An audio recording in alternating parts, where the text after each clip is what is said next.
How do you explain when things don't go as we assume? Or better, how do you explain when others are able to achieve things that seem to defy all of the assumptions? For example, why is Apple so innovative? Year after year after year after year, they're more innovative than all their competition. And yet, they're just a computer company. They're just like everyone else. They have the same access to the same talent, the same agencies, the same consultants, the same media. Then why is it that they seem to have something different? Why is it that Martin Luther King led the civil rights movement? He wasn't the only man who suffered in a pre-civil rights America, and he certainly wasn't the only great orator of the day. Why him? And why is it that the Wright brothers were able to figure out controlled powered manned flight when there were certainly other teams who were better qualified, better funded, and they didn't achieve powered manned flight, and the Wright brothers beat them to it? There's something else at play here. About 3.5 years ago, I made a discovery, and this discovery profoundly changed my view on how I thought the world worked, and it even profoundly changed the way in which I operate in it. As it turns out, there's a pattern. As it turns out, all the great and inspiring leaders and organizations in the world, whether it's Apple or Martin Luther King or the Wright brothers, they all think, act, and communicate the exact same way, and it's the complete opposite to everyone else. All I did was codify it. And it's probably the world's simplest idea. I call it the golden circle.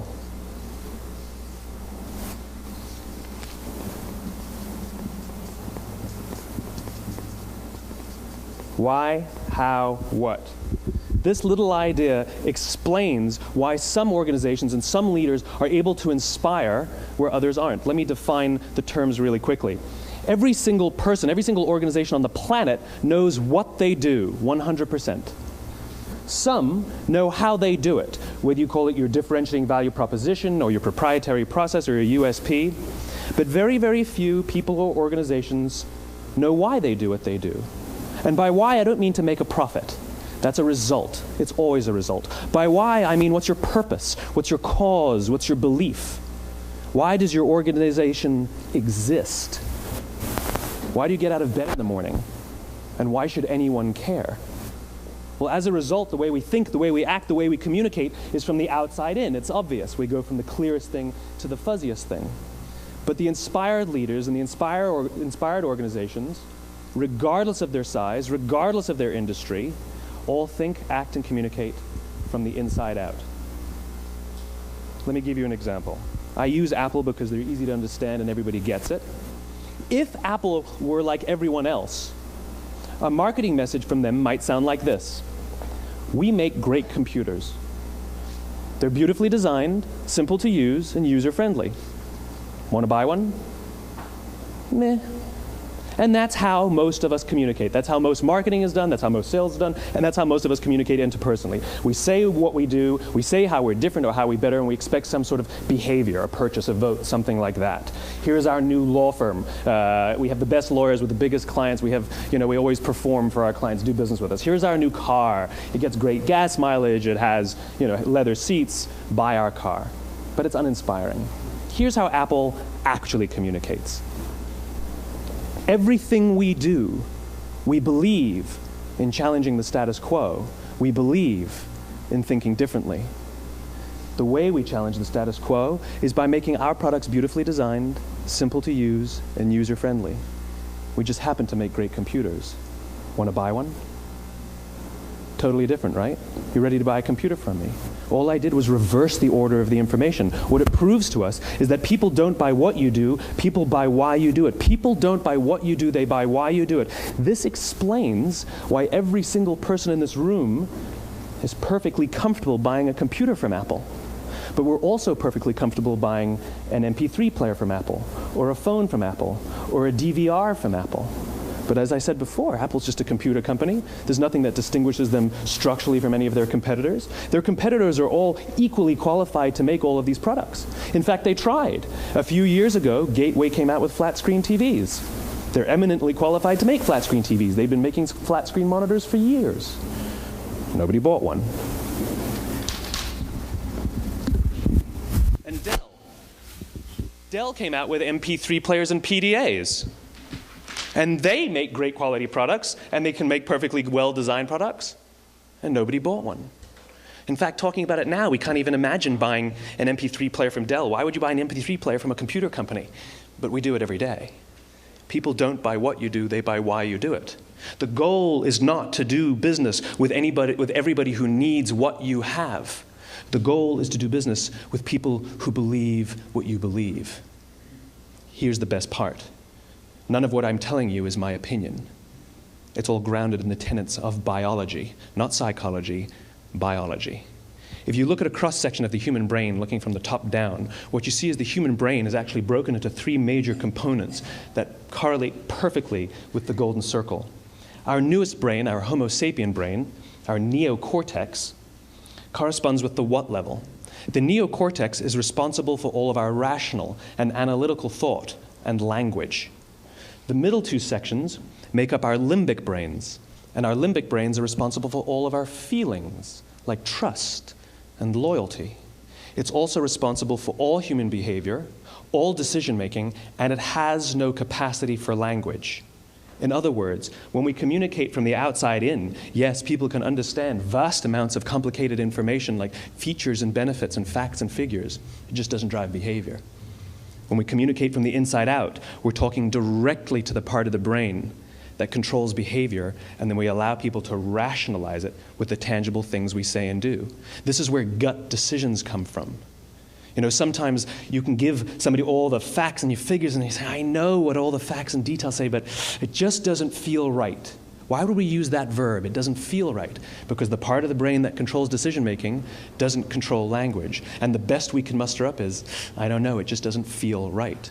Or sometimes you say you're leading with your heart or you're leading with your soul. Well, I hate to break it to you, those aren't other body parts controlling your behavior. It's all happening here in your limbic brain, the part of the brain that controls decision-making and not language.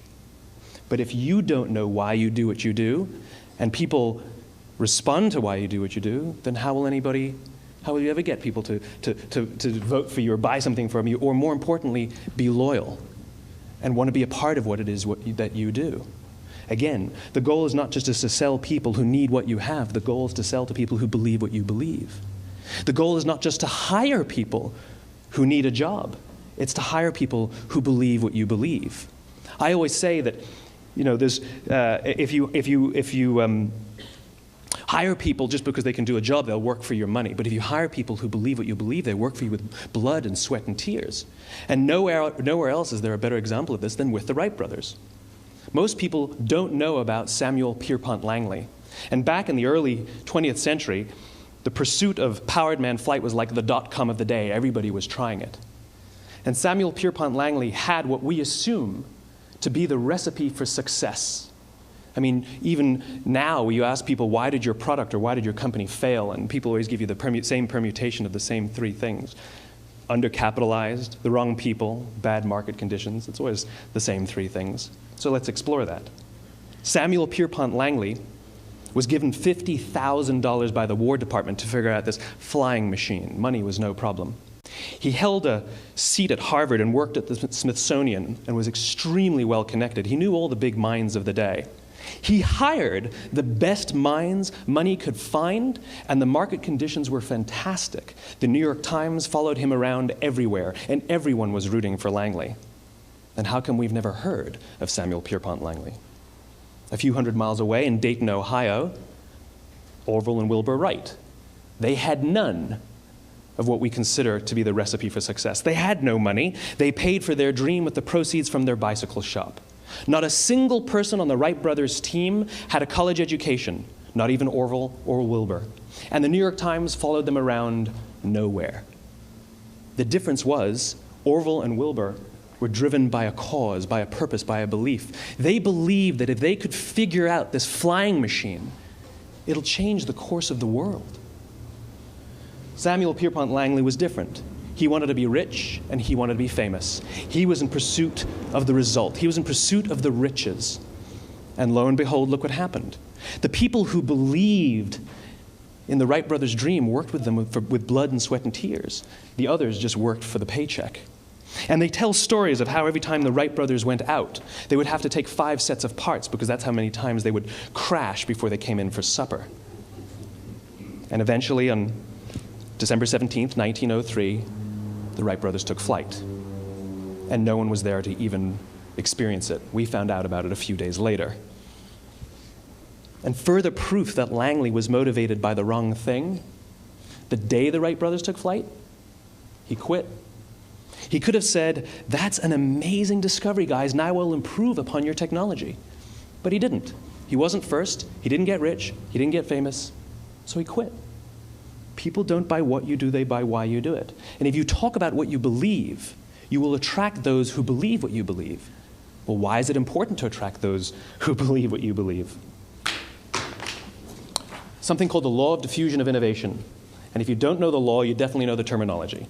The first 2.5% of our population are our innovators. The next 13.5% of our population are our early adopters.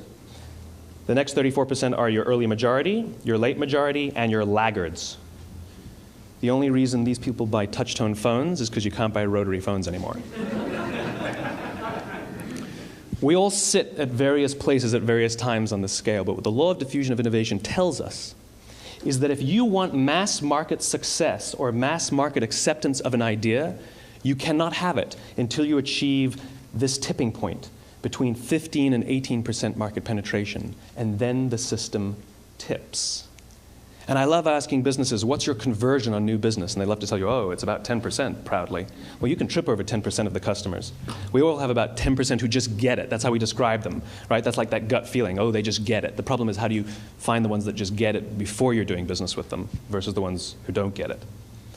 So it's this here, this little gap, that you have to close, as Geoffrey Moore calls it, crossing the chasm. Because you see, the early majority will not try something until someone else has tried it first. And these guys, the innovators and the early adopters, they're comfortable making those gut decisions. They're more comfortable making those intuitive decisions that are driven by what they believe about the world, and not just what product is available. These are the people who stood online for 6 hours to buy an iPhone when they first came out, when you could have just walked into the store the next week and bought one off the shelf. These are the people who spent $40,000 on flat-screen TVs when they first came out, even though the technology was substandard. And by the way, they didn't do it because the technology was so great. They did it for themselves. It's because they wanted to be first. People don't buy what you do, they buy why you do it. And what you do simply proves what you believe. In fact, people will do the things that prove what they believe.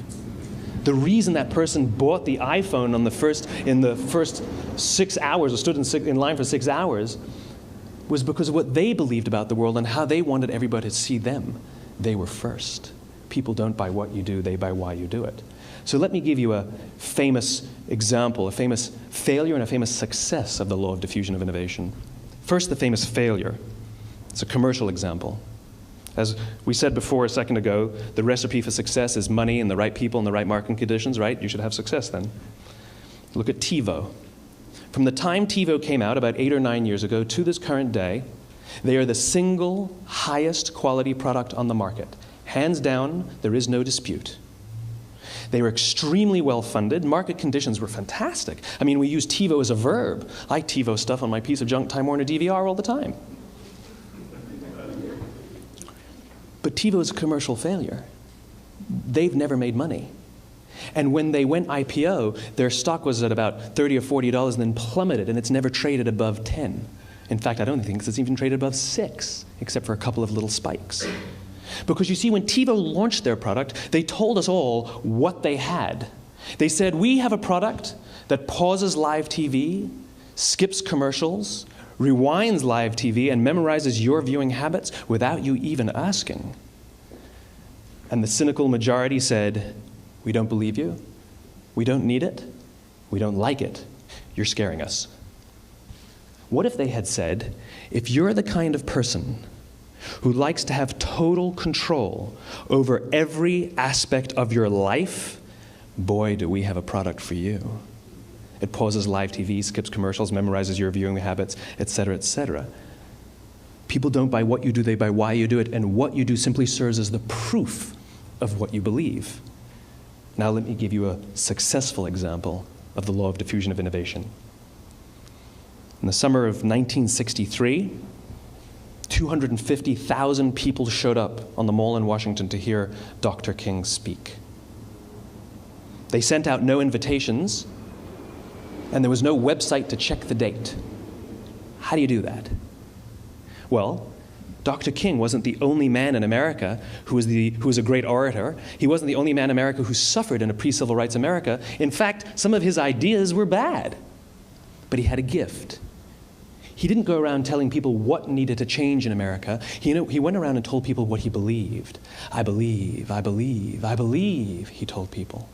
And people who believed what he believed took his cause and they made it their own, and they told people. And some of those people created structures to get the word out to even more people. And lo and behold, 250,000 people showed up on the right day, on the right time to hear him speak.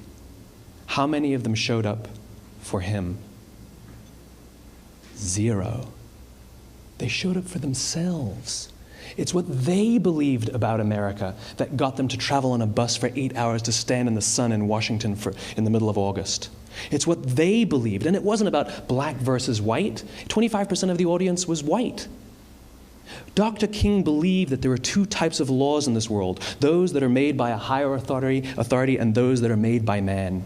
And not until all the laws that are made by man are consistent with the laws that are made by the higher authority will we live in a just world. It just so happens that the civil rights movement was the perfect thing to help him bring his cause to life. We followed him not for him, but for ourselves. And by the way, he gave the I have a dream speech, not the I have a plan speech. Listen to politicians now with their comprehensive 12-point plans. They're not inspiring anybody. Because there are leaders and there are those who lead. Leaders hold a position of power or authority, but those who lead inspire us. Whether they're individuals or organizations, we follow those who lead not because we have to, but because we want to. We follow those who lead not for them, but for ourselves. And it's those who start with why that have the ability to inspire those around them or find others who inspire them. Thank you very much.